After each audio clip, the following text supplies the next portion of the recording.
I moved into the old farmhouse a month ago, seeking solitude and a fresh start. The house was nestled deep in the woods, far from the noise and chaos of the city. Its age showed in the creaking floorboards and the thick layers of dust that covered every surface, but it had a charm that drew me in. The real estate agent had been surprisingly eager to sell, offering a price so low that I couldn't resist. At the time, I thought it was a stroke of luck, a new beginning at a bargain. The first few nights were peaceful. I spent my days cleaning and unpacking, enjoying the quiet and the smell of pine trees that wafted through the open windows. It was exactly what I needed. But then, strange things started happening. It began with small, almost unnoticeable events, objects not where I had left them, whispers in the night that I dismissed as the wind, and shadows that seemed to move on their own. One evening, as I sat by the fireplace reading a book, I heard it. A faint, rhythmic tapping coming from the walls.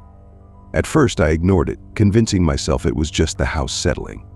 But as the nights passed, the tapping grew louder and more insistent. It seemed to follow me from room to room, echoing through the halls and seeping into my dreams. One night, I couldn't take it anymore. I decided to find the source of the noise. Armed with a flashlight, I roamed the house, pressing my ear against the walls, listening.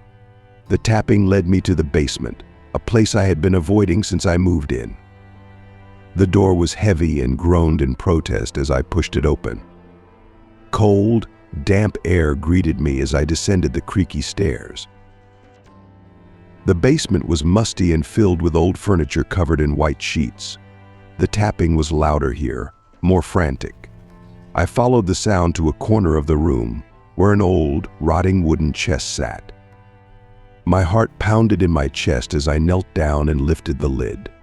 Inside, I found a collection of old photographs and letters, yellowed with age. The photos were of a family, a man, a woman, and a little girl. Their faces were hauntingly familiar, though I couldn't place where I had seen them before.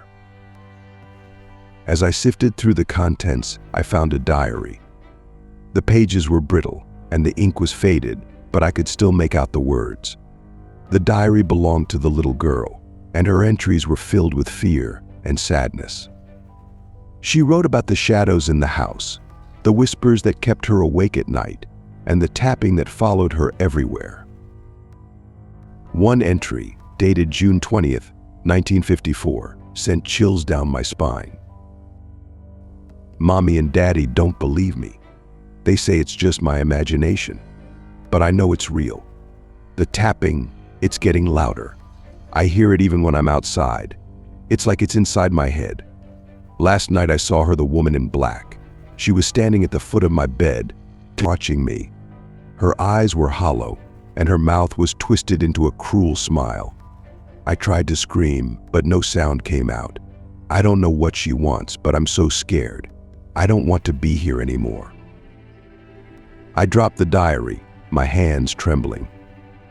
The tapping was deafening now, echoing off the walls of the basement. I turned to leave, but the door slammed shut, plunging me into darkness. Panic set in as I fumbled for the flashlight, my breath coming in ragged gasps. When I finally managed to turn it on, the beam illuminated a figure standing at the top of the stairs. It was the woman in black, just as the diary had described. Her eyes were hollow, and her smile was twisted into a grotesque grin. She started to descend the stairs, one slow step at a time. The tapping grew louder, more frenzied. I backed into the corner, clutching the flashlight like a lifeline. "Who are you?" I managed to choke out. Her smile widened, and she raised a skeletal hand, pointing directly at me. "This house is mine," she hissed. "And now, so are you." I tried to move, to run, but my body was frozen with fear. The tapping was inside my head now, a relentless drumming that drowned out all other thoughts. She reached me, her cold hand closing around my wrist. The room spun, and everything went black. I don't know how long I was unconscious. When I woke up, I was lying on the cold basement floor, the flashlight still clutched in my hand. The woman was gone, but the tapping remained, a constant reminder of her presence. I stumbled up the stairs and fled the house, never looking back. I later learned that the farmhouse had a dark history. The family in the photographs had disappeared without a trace in 1954, and the house had been abandoned ever since. Neighbors spoke of strange noises and sightings, but no one dared to stay for long. Now, as I sit in my new apartment far away from that cursed place, I still hear the tapping sometimes. It's faint, almost imperceptible, but it's there, a constant reminder that some things can never be escaped.